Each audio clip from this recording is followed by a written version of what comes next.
Hello, my name is Brian Simmons, and this is the demo for the Ransomware Anomaly Detection project. There are two primary uses for this application.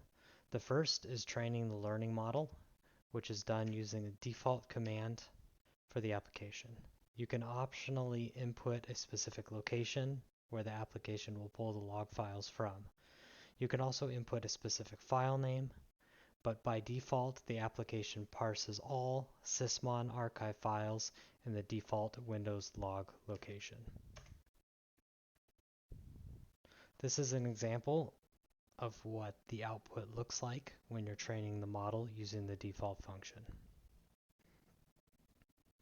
As it opens and parses each individual file, it'll give you feedback on how long it took to parse the file, as well as the total count of all events that it went through. In this example, I am parsing through the log files in a specific file location, specifically the desktop in a folder called Ransomware Anomaly Detection and another folder called Training Logs. Once this process is complete, the algorithm will save the current state of the machine so it can be used for generating prediction from other logs.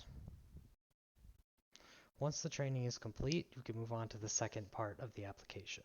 The second use for the application is returning a prediction of events within a log that are considered anomalous. This is done using the -p option. Just like the training function, you can specify a specific log location, you can specify a specific file name, and you can choose to save the log files after it gets read into the application. By default, the application deletes log files after they are read in order to avoid training on the same log files repeatedly. You can use the -s option to save the files and keep the application from deleting them. This is especially useful when you're training the model multiple times for the purpose of testing.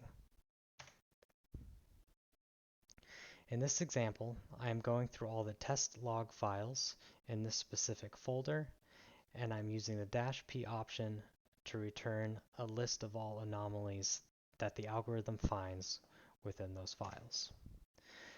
After it is done parsing the log, it returns a summary of all the anomalies found for each event ID, as well as the total number of anomalies found. This was run on two separate test logs and gives the results for each log.